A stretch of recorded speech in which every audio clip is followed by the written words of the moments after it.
there's no place like home for the holidays. And no matter how far away you roam, if you pine for the sunshine of a friendly gaze, for the holidays you can.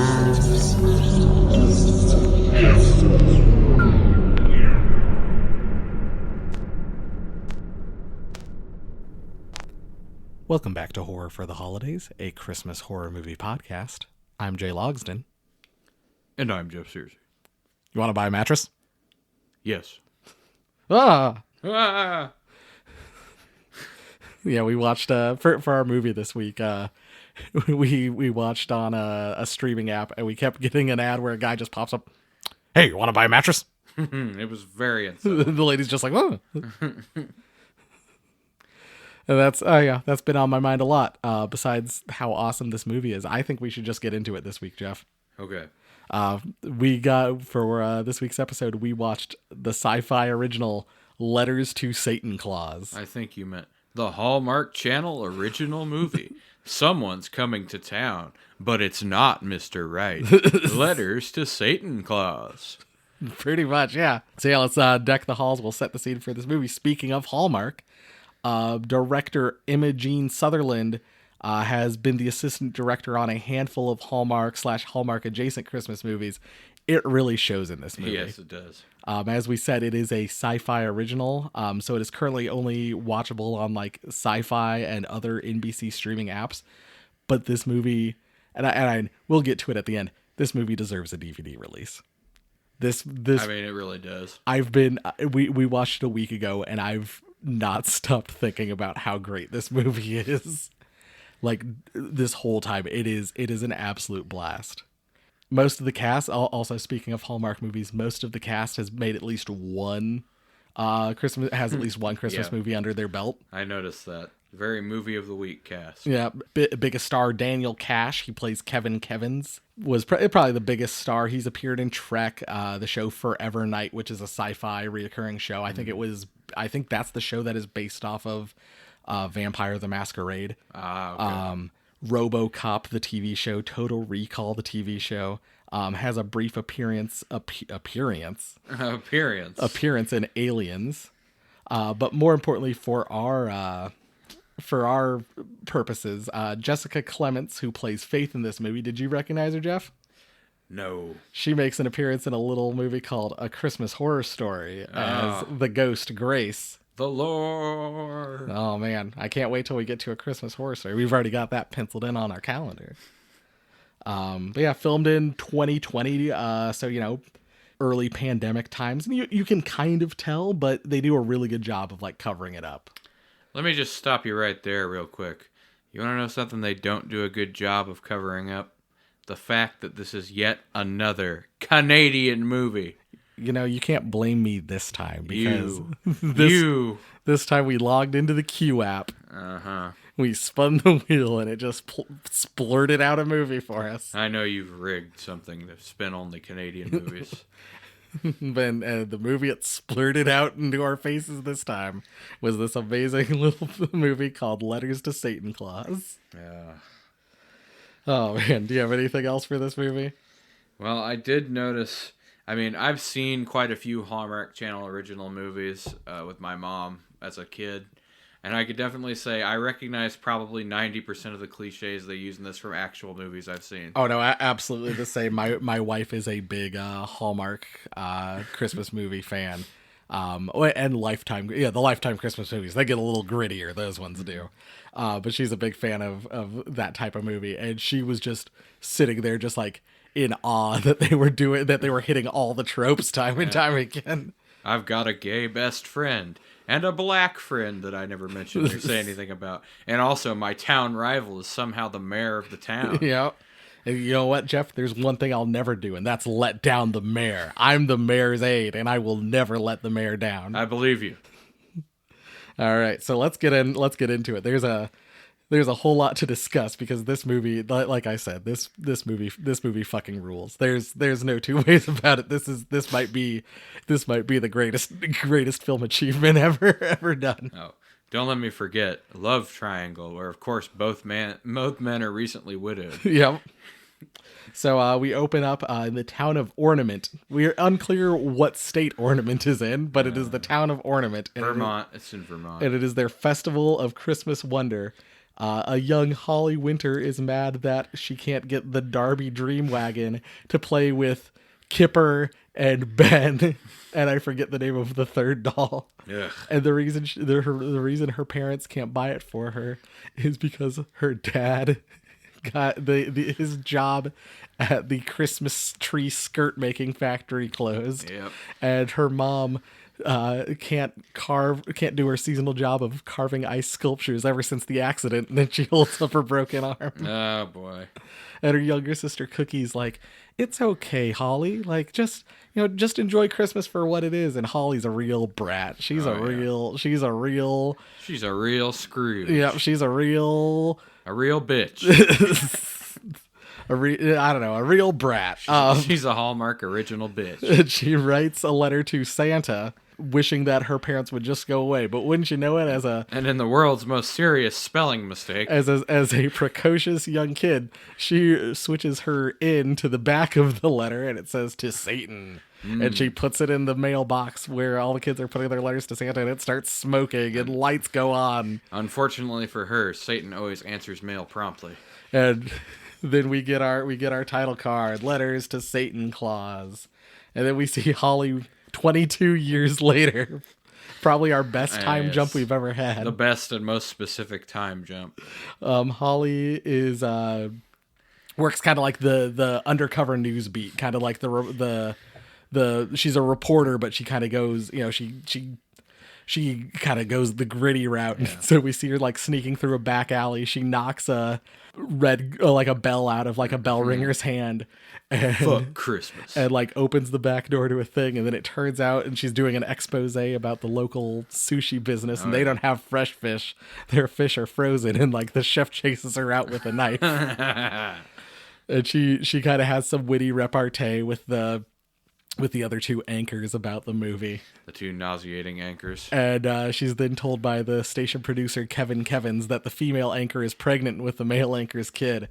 And he's eyeing Holly to be the new replacement. Oh, and Holly has changed her name from Winter to Frost. And that will come back later. But wait, Jay. No one will know that she's pregnant because she'll be sitting behind the desk. Right? Yes, but I'll know. Yes, but Kevin Kevins will know, and he doesn't like it. Since I'm a Hallmark producer, I hate women. And so so he's like, so Holly, you already have an in, so I'm going to send you to Ornaments to cover the 75th annual Christmas the celebration of Christmas wonder. And then she has a Mr. Krabs style flashback when you ask him for money. And she's like, we see like her house, and it's all like, I called it like the Krampus filter, like that filter they use at the end of Krampus where, after everything's like happened, we haven't even gotten to Krampus yet, and here I'm talking about Krampus. But it's like everything was really fuzzy and like soft focused. The soft focus Merry Christmas thing. And it's like it's a flashback, and it's going through Holly's house, and we see her like talking to someone on Christmas morning, but it doesn't look like Santa Claus that she's talking to. Oh no. I wonder if it has anything to do with the title of our movie. Could it be the man who received her letter? And so Holly is then introduced to cameraman Sam, who's going to be filming Holly on this quest to Ornaments. And it plays the generic attractive man music. The second she sees cameraman Sam, like you get this big music swell of like, oh, she's seeing an attractive man. But then she catches sight of his earring and it cuts off immediately. Yeah, the earring that he got from Hot Topic. 1990 called. They want their stupid earrings back. And then she goes like, who are these, your sisters? And cameraman Sam's like, that's my wife and daughter. And Holly's like, oh, all right. And then so Holly's like, well, I'm not going to be getting lucky this time. Yeah. And then he's like, it hasn't been the same since my wife died a year ago. And Holly goes, what killed him? And he goes, cancer. And she goes, what kind of cancer? And he stops and he goes, cancer. Cancer. Don't you know what kind of movie this is? Stop asking probing questions. So they arrive in ornaments, and Holly and cameraman Sam go to Aunt Becky's coffee shop. Oh, Aunt Becky, you look hotter than last time I saw you. I don't think we don't meet Aunt Becky just yet. I think we're just at the coffee shop. But Holly's Aunt Becky runs the local coffee shop in town and bakery. And we run into a couple of her friends. We meet, no, maybe not yet. I think we just meet Mayor Danica. Yeah, you meet her old rival, who's now the mayor. And she Holly literally wears a sash that labels her as the mayor. Yep, she's constantly wearing a sash that says mayor. It's fantastic. And at one point, Holly's like trying to like ask like, oh, how's everybody? How are the friends? Oh, how are Chad and Chris, your cousins? And Danica goes, oh, you mean my hot cousin Chris, who you broke up with on prom night over I Am? And so then we're Is this the first mention of those damn vaping teens? I think we might get a brief mention. There's constantly a problem in ornaments with vaping teens. Ugh, disgusting. And we get a scene then where they go back to Holly's childhood home. She meets her sister Cookie again. Cookie's like, oh, you can stay here. You can stay in my house. Oh, the house is just like you left it, Holly. And then like her room is full of stuff. And she's like, well, I needed space to put all my Christmas sweater decorating supplies or whatever. Yeah. Oh, I've got 3 types of cider. It's disgustingly Christmassy. Then I think back at Aunt Becky's, we're introduced to Chad Pringle and Joy Wreath, two of Holly's friends. Chad is the aforementioned gay best friend, and then Joy is the black best friend That we don't know anything about. Yeah, but Joy Wreath, she's the mayor's aide, Yes. and there's one thing she'll never do, and that's let the mayor down. Except she will. And then we get the another music swell as Chris Pringle shows up. Oh, Chris Pringle. And he and Danica kind of flirt a little bit and have a meet cute. And then Good thing I'm recently widowed. and with my young teen daughter, Who who's looks like she's 30. Yeah, who's like a 30-year-old girl, and her name is Faith, and she's the best. Oh, yeah, I like the line where she's like, whatever, Hope. It's Faith. Yeah. And then we go a little later where we meet Aunt Becky, the titular Aunt Becky of Aunt Becky's Yes. coffee shop or bakery. And that's when she's like, Aunt Becky, you're hotter than I remember. Yeah, and Aunt Becky's like, well, I stopped eating all of my baked goods and instead started naming them like my children. And they're at the Not creepy at all. we're at the letters to Santa event. At one point, Joy mentions that her brothers, the sheriff and deputy of the town, can't be there, and Chris can't be there because they're handling some vaping teens who are decorating the Goldman's house for Christmas. Damn Goldmans. Why can't they just get in the Christmas spirit already? And I think Holly says it's not illegal. It's not illegal to be Jewish in ornaments. Well, it And should be. And then Danica's like, well, I didn't say that. Oh, and she constantly introduced herself. She's like, well, it's Holly Frost now. Yes. And people are like, oh, I didn't know you got married. And Yeah. Holly's like, I didn't. I just changed my name. See, if they wanted to take that to its logical extreme, they should have had Satan say that when he meets her. That would have been really funny. Holly Winters. Actually, it's Holly Frost now. Oh, did you get married? Holly kind of pissed off at the whole situation. Writes another letter to Satan because she earlier on in her childhood bedroom, she found the first letter she wrote to Satan. Yeah. And so she writes another letter to Satan, but this time more on purpose. And there's a line that I really liked where she's like, thanks for ruining Christmas. You can keep it, dick. And then she throws it in the mailbox. Yeah, we get more smoke and lights peeling out of the this mailbox. This time the box just vapes. Smoke. And then Holly tries to seduce cameraman Sam in the back of the camera truck. Hey. And Sam's like, "Oh, I can't do this, not with my wife watching." And there's like pictures of his Yeah. wife all plastered Oh, throughout the God. van. Hey, to this movie's credit, at least when she takes her shirt off, it doesn't reveal more clothing. And so Holly kind of takes off. She's drunk. She's pissed off. And while she's walking through ornaments, she finds a Darby Dream Wagon Gonna drunk drive this bitch. that she steals and starts driving around town. Meanwhile, cameraman Sam is attacked in his van by a mysterious demonic looking presence. He also is not a fan of his Hot Topic earring. Yep. Who after breaking through the windshield, like strokes the side of his face, like by the earring, and is like, "Hot Topic," and yanks his earring out. Either that or it's the devil's spot for Hot Topic. So while after Holly steals the Darby Dream Wagon, she runs into Sheriff and Deputy Reef, Joy's brothers. And Holly goes, "How do you know we're related to Joy? She thinks we're the only black people in town?" "No." She told me she had 2 brothers on the police force. Throw in some of that Hallmark racism. Oh, man. So the next morning, Holly can't find cameraman Sam anywhere. I think she goes to apologize for trying to come on to him. Yeah. And she can't find him anywhere. So she calls Kevin Kevins.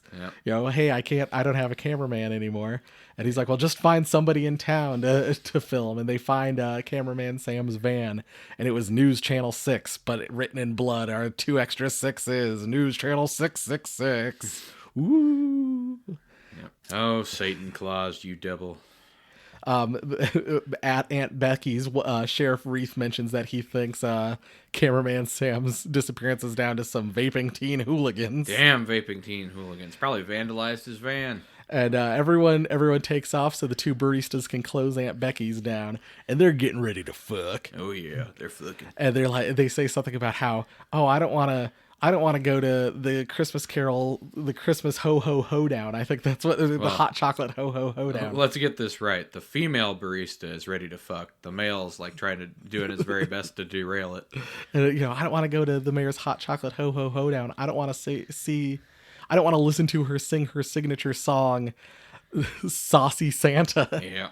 Which has a great line that's like, "Put your gingerbread man in my oven and stay a while." I could see why she's mayor. And so the teens start making out, and then they're like, and then Saucy Santa comes on the radio, and it keeps getting louder and louder and louder. And they look up and they see a demon, and the music's projecting out of its mouth, and their blood starts splurting out of their ears. And I think one of the baristas grabs 2 candy canes and shoves them in their ear holes as they both die. A coincidence that it appeared at Aunt Becky's shop? Interesting. After the hot chocolate Ho Ho Hoedown, or at the hot chocolate Ho Ho Hoedown, while Holly's flirting with Chris Pringle, she chokes on cameraman Sam's earring in one of the, in some of the hot chocolate. Yet another casualty of Hot Topic. And while she goes into the bathroom after she's done, I think she has to give herself a Heimlich maneuver with one of those angel horns, one of the big ones that have the big loop in the middle. Yeah. She goes into the bathroom, and written on the mirror in the bathroom in blood is, "Holly, screw you too, XOS." And then oh, you got my letter. And then so Holly's convinced that it's probably Santa, or it's probably Satan. It's probably Santa. It's probably Santa. Jesus Christ, this is gonna keep happening. It's probably Satan. And Chad says to her, "Those are just some vaping teen hooligans." Yeah. Playing an April Fool's prank.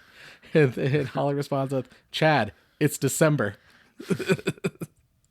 While vaping teens. While they're discussing the current events and Holly's theory that it's Satan, Aunt Becky meanwhile is giving Deputy Reef lesson, or letting him audition for the Carolers. He doesn't get it.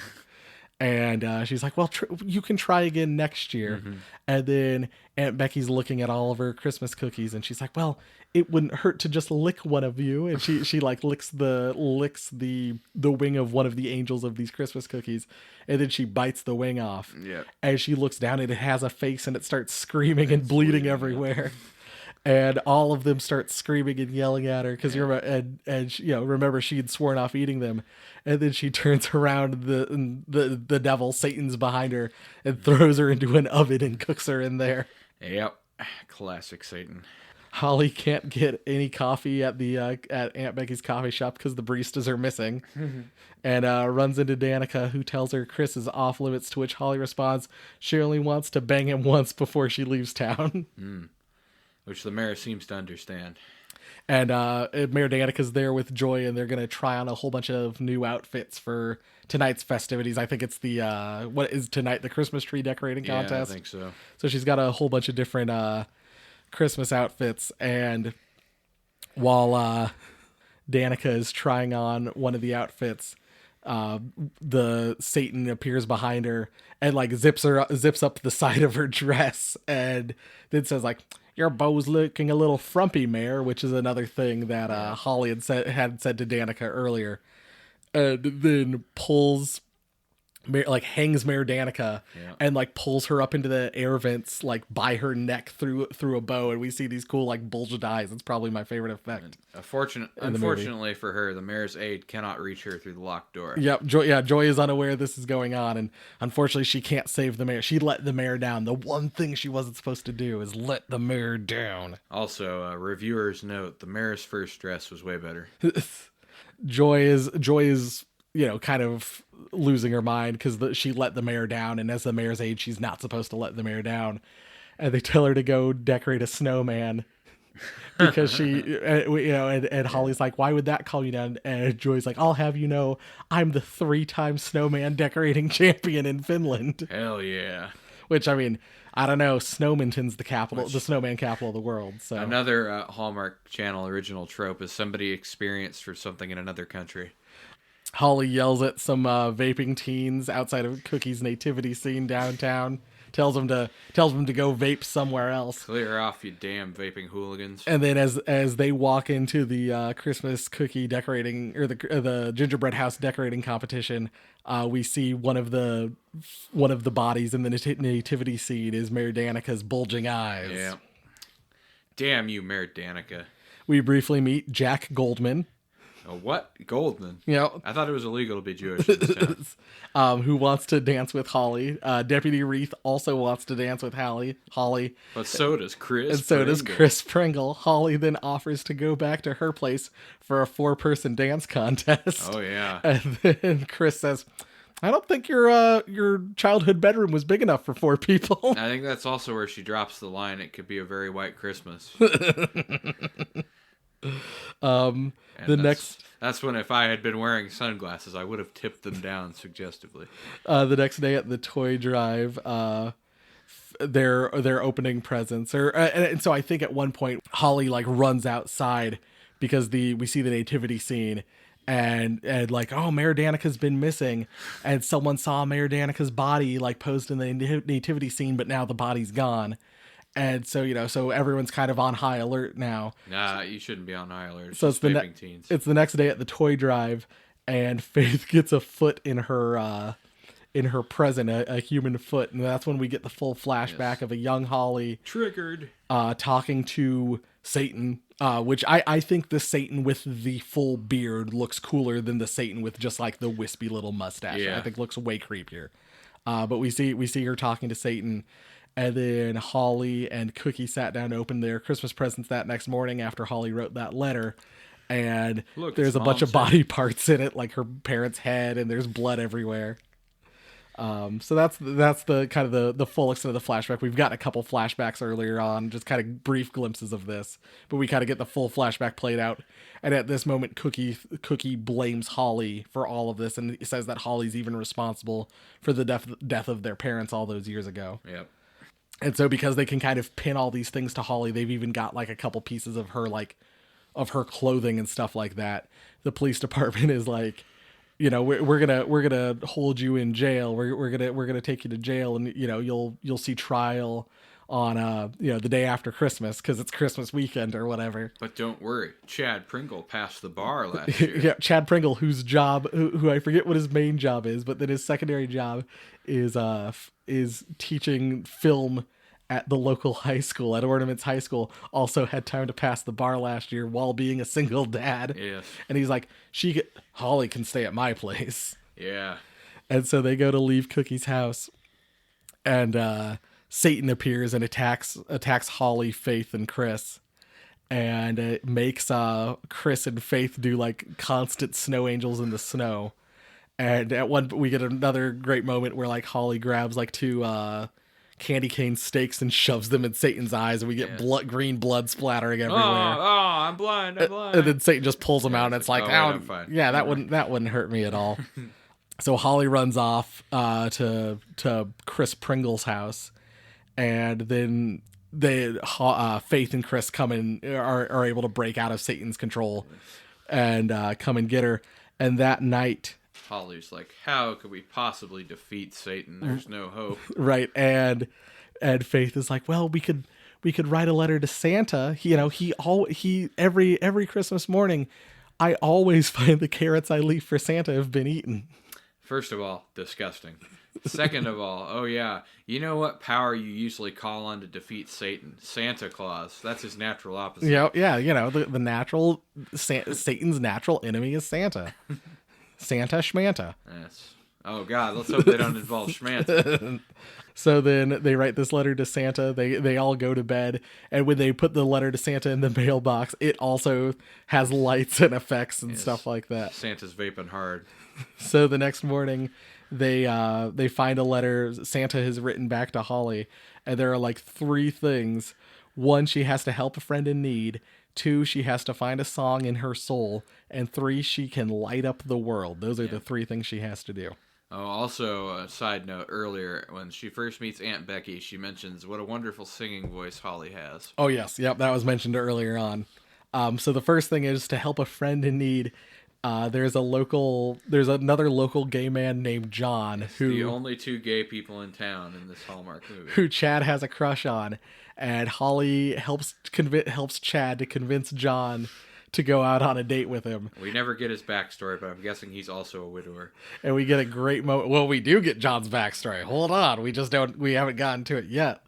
And we get a great moment where it's like, oh man, he's early. We don't have enough time to do this makeover. And all they do is take Chad's apron off and then put like a dusty leather jacket on him. Oh yeah. So that's help a friend in need.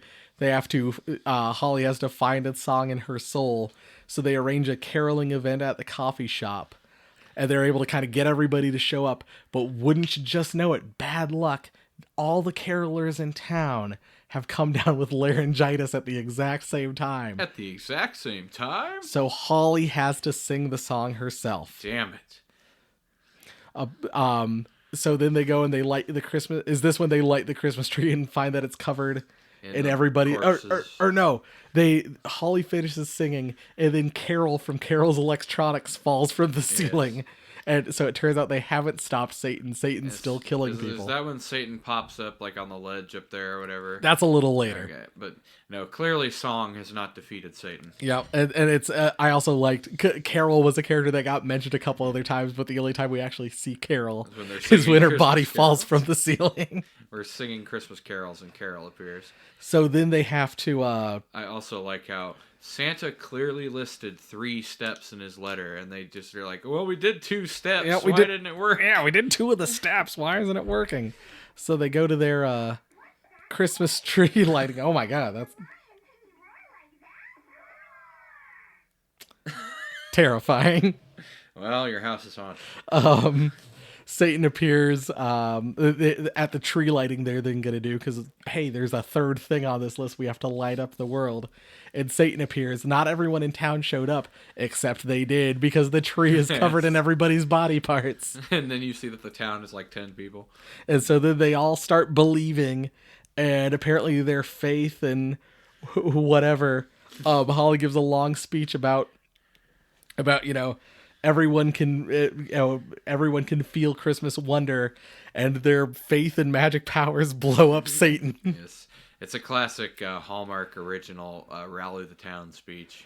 And then all the body parts are gone, and instead all the living people are now in town. Everyone's back. Everyone's safe, and we then get a great moment where John tells Chad that he's not actually John. He's actually Prince Johann Strudel of Meccano. Don't you mean Monaco? No, it's in East Western Europe. And yet another classic. And he asks Chad to be his prince's prince this Christmas. Oh. Holly then takes turns breaking it off with every single guy in town. She breaks it off with cameraman Sam is back alive because everyone's back alive now. She breaks it off with cameraman Sam, who basically says, hey, do you want to go back to my van? I'll take down the pictures of my dead wife. Beat it, cameraman Sam. Runs into one of the hot Wreath brothers and tells him to beat it. Runs into Chris. Chris, who gives her the Darby Dream wagon she always wanted. And she's like, nah, I don't want to be tied down and raise some punk kid. No offense, Faith. And then she's like, there he is, Goldman. And she goes and like plants a big kiss on Goldman's lips. And she's like, hey, Danica, do you swing? And Danica's like, I think I can agree to that. Yes. Which I think then the implication is that Danica's been married to Goldman the whole time. And then we get our last moment, our final beat of this amazing horror movie. We see Aunt Becky walking down the alley wearing a Santa hat with a big bag of toys over her back, and she winks at the camera and she walks off, and then the camera slowly pans down to the ground. The hoof and prints. Aunt Becky has hoof prints. Aunt Becky was Satan all along. Oh, she was Satan Claus. Wow. Oh, I want to go back for a second because it's easy to miss because they packed in so many Hallmark ending tropes into one thing. But yes, there was the surprise I'm a prince marriage proposal. Yep. There was also snow falling indoors, in case you didn't know. Oh, yes, there was. There was got absolutely very snow falling indoors. inside the building. And somebody in the background says, "It's a Christmas miracle." I think at one point Faith is like, God bless us, everyone, or like Merry Christmas, one and all, except Satan. Yeah. Fuck you, Satan. And yeah, that's the whole movie. That is Letters to Satan Claus, the pinnacle of human filmmaking. Yeah, I don't think we'll ever see one better. Yeah, I think we might as well just pack up the podcast now because nothing's ever going to get better than Letters to Satan Claus. Nothing's ever going to top this. So where do you want to start off for our minutia, Jeff? You want to do quotes? Sure, We'll do let's quotes first. yeah, I'll pull up my quotes. Give me 1 second here. All right. When early on in the movie, when Holly's talking to Kevin's about the pregnancy at the local news station, Kevin tells her at one point, and because you'll never succumb to having children. Yes, that was very good. Oh, so the thing I was quoting earlier was actually Holly says, it will be a very white elephant Christmas party.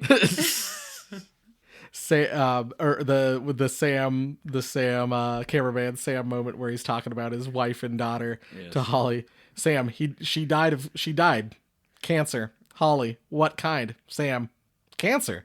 That was also that was in my top 3 quotes too.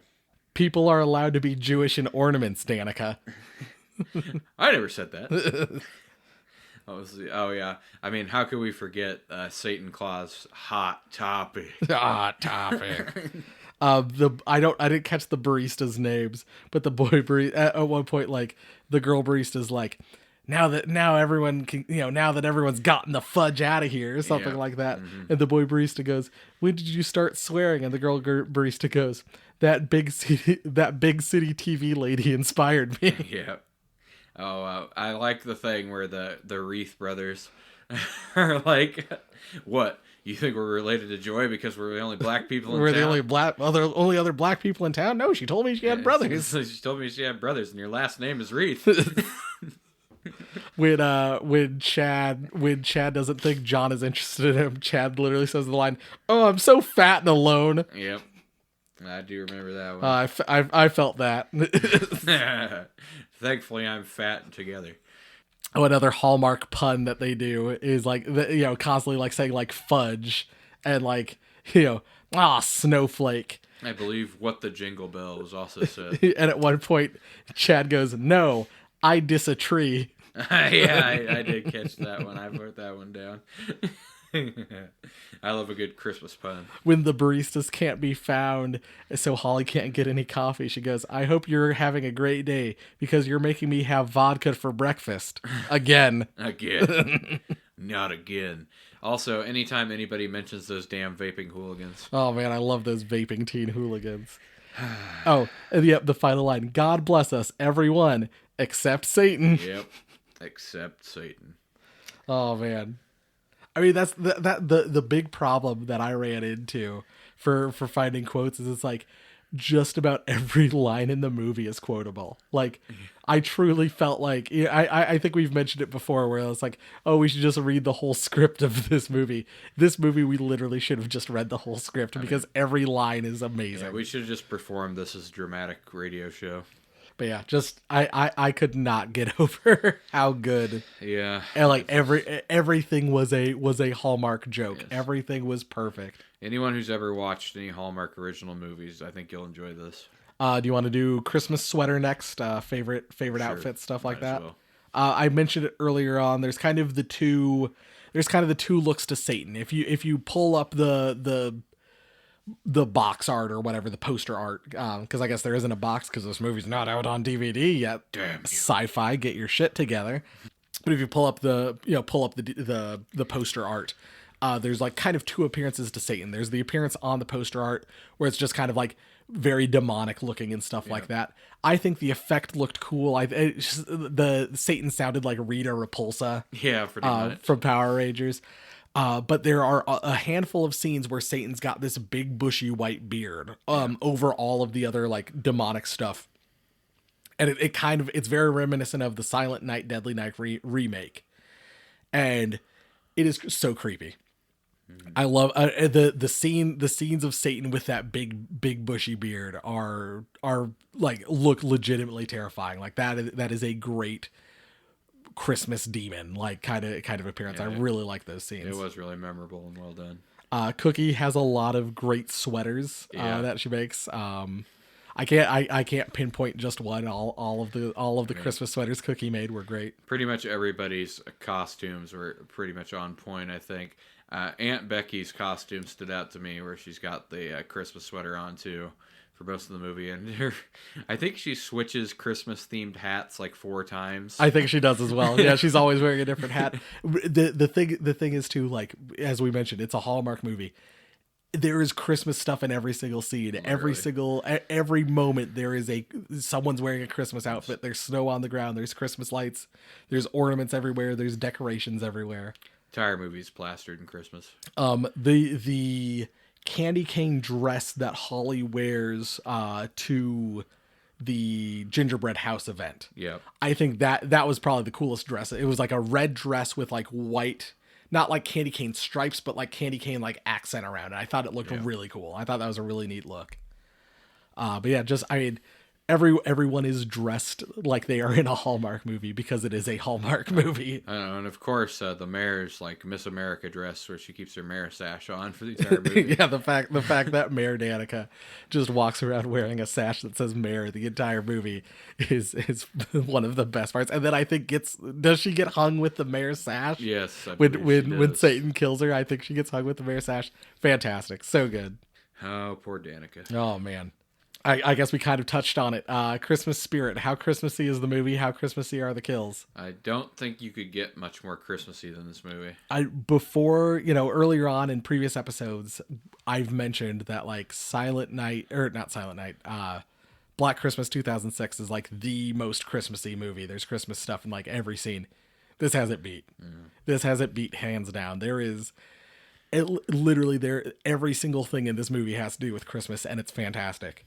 Even not the opening scene, but the scene right after the title card, like, Holly's breaking into a sushi restaurant to see that there's no fish. No, there's still a bell ringer outside the sushi restaurant, and Holly kicks over her kettle. Yep. Like, it's go collect somewhere else. Like it's so dang good. There is Christmas stuff in every single scene. If there wasn't the whole Satan thing, this would be a Hallmark movie. Yeah. Like this rides that line perfectly. Yeah. The kills, I mean there are a couple of kills that aren't that Christmassy, but there also are. Satan literally makes a Christmas tree out of bodies. The thing, they would have died if Holly kept fighting Satan when she's making him snow angel, basically. Yep. Oh, we forgot. I think I completely missed it. Joy gets killed while she's making her snowman, right. And Satan pulls her eyes out and puts them in the snowman. Right. Like that's very Christmassy. There's some Christmassy kills in this for sure. No, I think the kills are. There are a handful of and then Satan's whole appearance is very Christmassy too. Like it kind of fits the whole theme. Yeah. Like some kills are more Christmassy than others, but overall, I'd say it's Christmassy kills. I would say even putting Aunt Becky in the oven. Yeah. Like because she bakes Christmas cookies. Yeah. Yep. I think that fit as well. Yeah. Really, the only two non-Christmassy kills were one where she kills cameraman Sam, because that's pretty much just pulling him through the windshield, and the one where she hangs the mayor. Although I guess you could argue with the mayor, she is getting ready for a Christmas party and trying on Christmas party dresses. And when she attacked cameraman Sam, maybe I'm misremembering, but I feel like she was carrying like Satan was carrying like a big like candy cane like decoration to like smash his windshield open. That's true. And the baristas, Satan basically blows their hearing out with a Christmas carol. Yep, and I think they shove like marshmallows and candy canes in their ears to try to stop hearing it. So, pretty Christmassy kills. Broken bulb, brilliant bulb. What was one thing you would fix about the movie? Broken bulb for me would be, I think I would try to space the kills out a little more evenly, because it seems like there's a big gap in the middle there where Satan really doesn't do a whole lot, and it's more just the Hallmark parody stuff. I think we could have done with a few more appearances from Satan Claus. As far as Brilliant Bulb, just the parody aspect of it, writing the line so perfectly that you're right. Basically, if you cut Satan out of this movie, it could be a Hallmark movie. No, literally, I think exactly my Brilliant Bulb. Like, I put down how they made it feel like a Hallmark movie and hit every single trope going. Like this movie fell out of the Hallmark tree and hit every branch on the way down. Definitely. My Broken Bulb, and I've mentioned it before, and I'll mention it again before this movie's over. Why isn't this movie out on DVD? Like, more people need to talk about this movie. I had never heard one person mention this movie. Yeah, never. It just so happened that, Jeff and I downloaded that Q app, and we spun the wheel to pick our next movie, and this popped up. I've never heard this movie mentioned. Like, I follow all these different people on social media. No one's ever talked about this movie before. And people need to talk about this movie. This movie needs a DVD release. It is that fucking good. We spun the wheel, we faced the deal, and this time it was a good one. Yeah, this time it was a good one. Next time it'll probably be a bad one. Next time it'll be sleigh bells. Before we get into our final rating, Jeff, we're going to have the return of our occasional segment, Snow You Didn't. Oh, Lord. What do you think, Jeff? Was Aunt Becky Satan the whole time? I'm going to say no. Aunt Becky probably was not Satan the whole time, because it wouldn't make much sense for Satan to kill himself in the oven. Oh, that's a good point.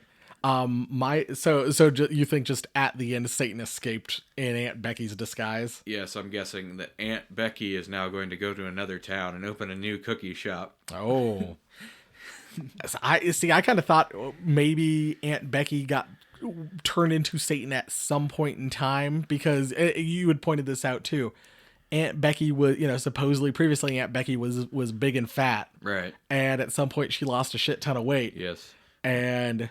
well, my other theory is if Aunt Becky was Satan the entire time, maybe she was like possessed by Satan to do the murders 22 years in the past, and seeing Holly back in town and her writing that letter like reactivated that or whatever. That could be, yeah. And then from that point on, she's Satan. But yeah, just kind of one of those things I thought about. Like, I was like, that final scene made me go, was she? Could she have been? I don't know. Maybe that first time she assumed Satan Claus form made her more fit. But no, there's definitely some ambiguity. Because, on the one hand, why would the devil murder himself? But on the other hand, why wouldn't he? Right. He loves to fuck with people. Yep, no, exactly. And that's the thing is, when Holly and Cookie show up at Aunt Becky's house, Aunt Becky's missing. Like, Holly goes to open the oven, but she doesn't. Yeah. And like, I don't know that we ever know that they find, I don't remember that they ever mentioned that they actually find Aunt Becky's body, because Holly's going to open it and then Cookie's like, oh, hey sis, what are you doing here? Scares Holly. And then Cookie goes, oh, does it smell funny in here to you? Yeah. Well, that's another Hallmark original trope too, is scenes that only the audience sees, but somehow other characters know about. Yep. So, let's get into our final rating. Every one of these episodes, we rate our movie, the movie we watched, on one of three categories. Is it seasonally scary? Is it ho ho ho hilarious? Or is it you'll be sorry? Jeff, why don't you kick us off? It's definitely going to have to be ho ho ho hilarious for me. This thing is just, it's supremely entertaining. I won't say that it's a great movie, but it's definitely a very watchable movie. And it's got to be one of the best parody movies I've ever seen. And I would say that, I don't know. I guess depending on how seriously you take Christmas and Satan, maybe it could possibly be scary for you. But I would say probably not scary for most people. No, I also have it down as ho ho hilarious. It's it's not laugh out loud funny. I don't think I don't know that we were rolling on the ground, No, our a few side times. splitting. But overall, it's not the funniest thing, but it's just very silly. Like it's sometimes something that is just consistently silly is better than like 3 big laughs. True. Like sometimes just constantly having your funny bone tickled, but not to the point of just like outright laughter is better than just watching watching something and like having 3 memorable, very funny scenes that you think about the whole time. True. And this fits that category. Like I just found myself being tickled. We talked about how all the quotes, we could have just read the whole script because every single line of dialogue is just fantastically done. I watched this, Jeff and I watched this together. Then I watched it again with my wife, and took notes. And I finished watching it and I went, shit, I need to watch this movie a 3rd time. Like there are so many things I felt like I missed. Like I felt like our, probably one of the worst synopsis we've done because like there's so much going on in this damn movie. True. It's the kind of movie where you really just have to watch it for yourself to understand it all. Like, I think for 13 Slays, we said, put this on at like a party or something like that. Yeah. Get a bunch of friends, watch, if you have a way to watch NBC Sci-Fi, if we can put enough pressure on whomever to release this movie on DVD, and this movie eventually does come out on DVD, buy it on DVD. Definitely. And watch it with friends because it is so much fun to watch with people. Yes, especially if you know some friends who enjoy Hallmark movies. Make a game out of how many tropes you could spot in this movie. Yeah, because it's not overly scary. Like there's nothing too terrifying about it. It's just very silly the whole way through. And if you have knowledge, if you have a relationship with Hallmark movies, this will do something for you that you will probably, if you're listening to this podcast, that you will enjoy. Yes, you will, because enjoy you wouldn't be listening to this podcast if you just liked Hallmark movies and had no interest in Christmas horror movies. Unless you are that one person who found us by accident. And to you, I say we salute you. Yep. So yeah, welcome aboard, and we hope you stick with us. The last thing we like to do in our minutia is we unfurl the naughty list. Oh. And we rank our villain of the movie on our naughty list somewhere. So Satan. So Jeff, I say to you, it's Satan. Yeah, Satan's got to be pretty close to the top of the list. I feel like Satan might be just below the literal apocalypse that we've had a couple times. That's true. I would say Satan would probably have to go right below the apocalypse. Like Satan's below the apocalypse, above. I mean, sometimes Satan is the cause of the apocalypse. Above Michael Myers / Harry Warden / 4-bird Santa Claus. 4 birds. 4 birds. I think we've got a few people in between the apocalypse and those now, I think. Yeah. So yeah, but yeah, Satan is certainly. Satan's got to be close to that top of that list. Yeah, I don't know that Satan's worse than the actual apocalypse, but pretty dang close. I mean, I'm sure he could be if he wanted to be. Yeah, certainly not this Satan. Like this Satan was very silly. Yes, this Satan was definitely the prankster Satan, the Twilight Zone Satan. Yeah, very much like just trying to more interested in just causing mischief and mayhem than necessarily just being pure evil. Oh, and the reason earlier on I don't think we flat out said it. The whole reason Satan's doing this and torturing the people of ornaments is because Holly said that Satan could have Christmas. Yes. And so, who's Holly to say that Satan could have Christmas? And also, Satan has so much free time, he's just waiting around for these letters. Yeah, and so that everybody believes hard enough and Satan blows up. Like, seems very silly to me. Like, but still has, the ability to kill the entire town of ornaments. I mean, Satan blows up, but obviously Satan's not dead because Aunt Becky is still Satan at the end. Yeah. So yeah, we're I'm pretty sure, yeah, just below the actual apocalypse and the alien invasion we had in Black Friday. Basically, the way I see this was Satan got bored of torturing these people because they're like, "Oh, we believe in the Christmas spirit." Yeah, well, I'm gonna go. Yeah, like you said, I'm gonna go find another town to fuck over. Exactly. And they could do letters to Satan Claus too. Like the ending's ambiguous, and And it would probably still be great. Maybe not as funny because they've done it all before, but it would still probably be amazing. Just parody another kind of TV movie. Because they're also trope laden, and you could do it. Especially since this is a sci-fi channel. Have a Satan Claus appear like in a future movie where it's like sci-fi futuristic town. Oh, that would be so good. Yeah, letters to Satan Claus, 3050 AD. And letters to Satan Claus X. Speaking of this being a sci-fi channel movie, I'm pretty sure Sci-Fi does one of these like every year. This is the first time I came across, or like one of the first times I came across this, but I've seen it mentioned once or twice before. I know on our list we've got a couple extras of these. Yeah. And and as far as I know, none of them have gotten DVD releases. If they're all as good as this one, then that's a shame. Yeah, like I can't wait till the next Sci-Fi original pops up on our list, because if they are as good as Letters to Satan Claus was, these movies need to be seen. Like they are, like I said, no one's ever talked about this movie. People need to talk about these movies. They are amazing. So one last thing we like to do is we like to open our email in bag or shove a bunch of garbage in our face and trash in our face in a segment we like to call Garbage Day! Huh? No!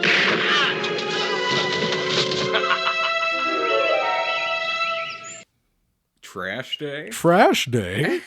All right, so as I kind of hinted, Jeff and I are going to show a bunch of trash in our faces. I'm going to pull out a bunch of old Christmas stuff that I bought, junk food left over from Christmas, and we're going to talk about it. Just to note, we're recording in mid-February. Yep, so I'm sure it's all still good. I got a couple limited edition Lindt Lindor peppermint cookie truffles. Oh, boy. So if you want to grab one of those, Jeff. So many things in one package.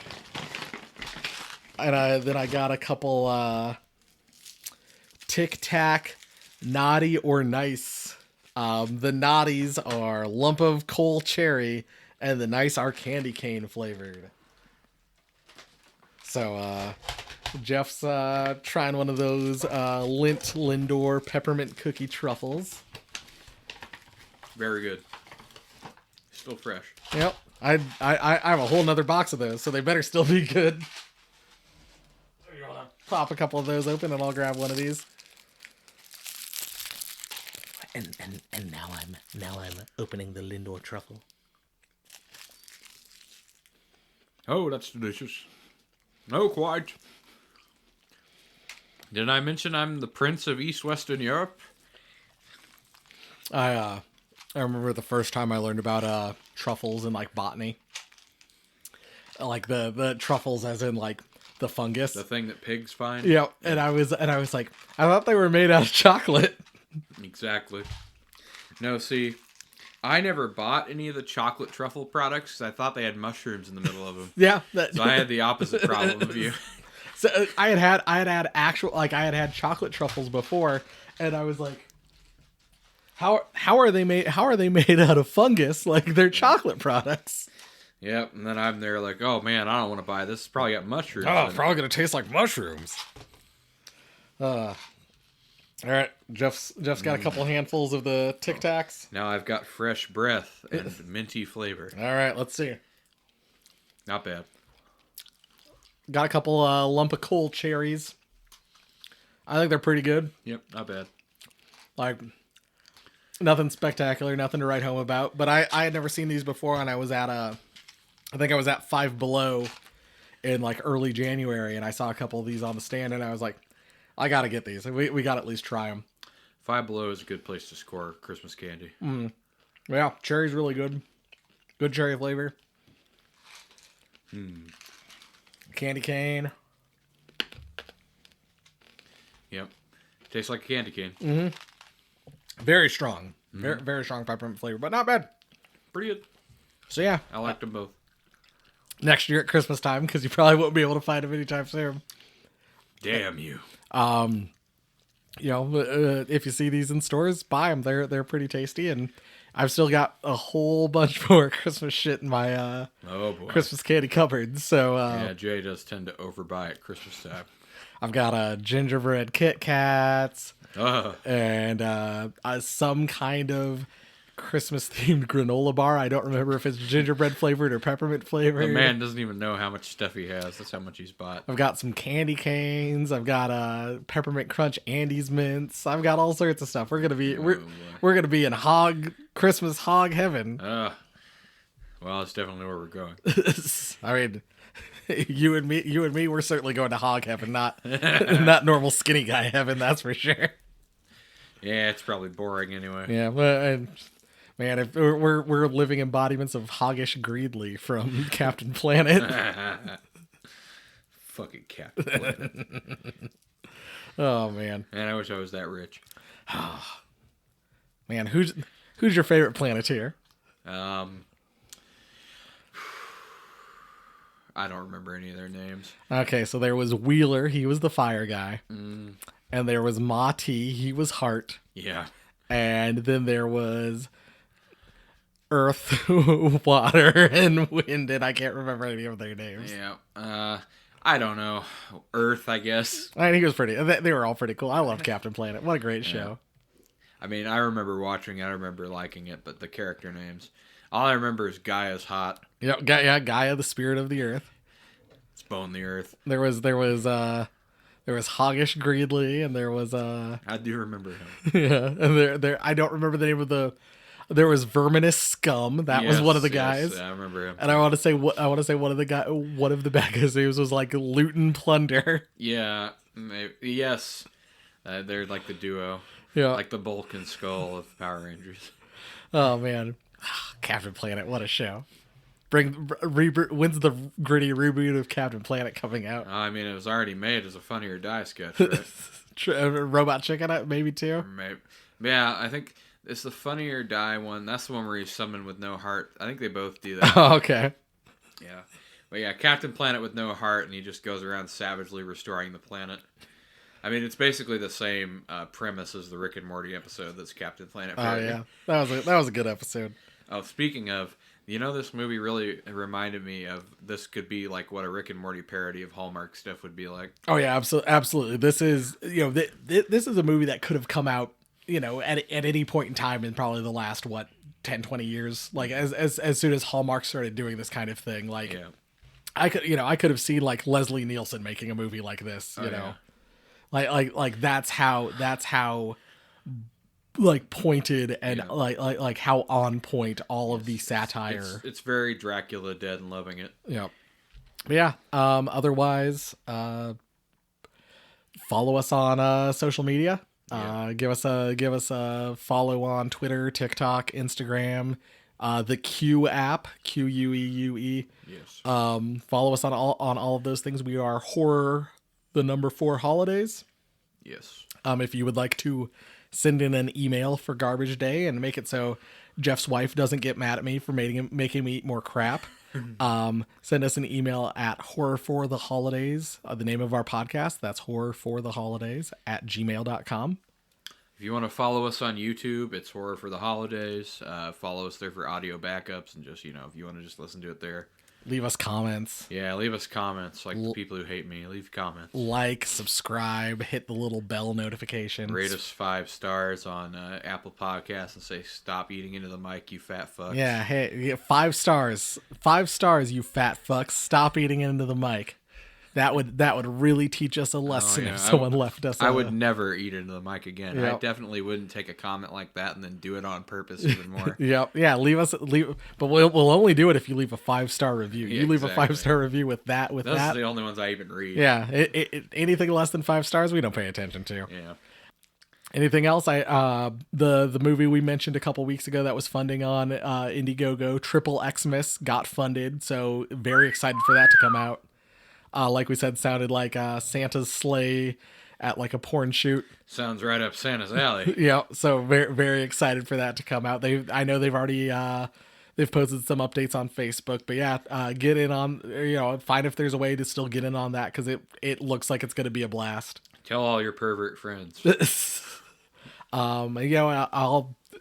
and I'll keep our ears to the ground, see if any more stuff's coming out. I know in early March. It's Me, Billy 2, the Black Christmas fan film like kind of thing. Their part 2 is going to be launching on Indiegogo, so make sure to support them there. You keep your ear to the ground. That's a difficult thing for me. But yeah, we'll try to keep people up to date, and before we know it, it'll be Halloween time, and then shortly after that, it'll be Christmas, and we'll be right back in the swing of things. Oh, I'm looking forward to St. Patrick's Day. Oh, maybe we'll do a St. Patrick's Day movie for St. Patrick's Day. Some sort of insane cop. Some kind of maniac cop, some kind of leprechaun. I don't know. We'll see. All good possibilities. Yeah, well, lots of good. Certainly not the WWE Leprechaun movie. We're not touching another WWE film with a 10-foot pole. Oh, we'll be touching it, all right. Not soon, but we will. But otherwise, maybe as a paid special. Yeah, pay us, and we'll watch the Hornswoggle WWE Leprechaun movie.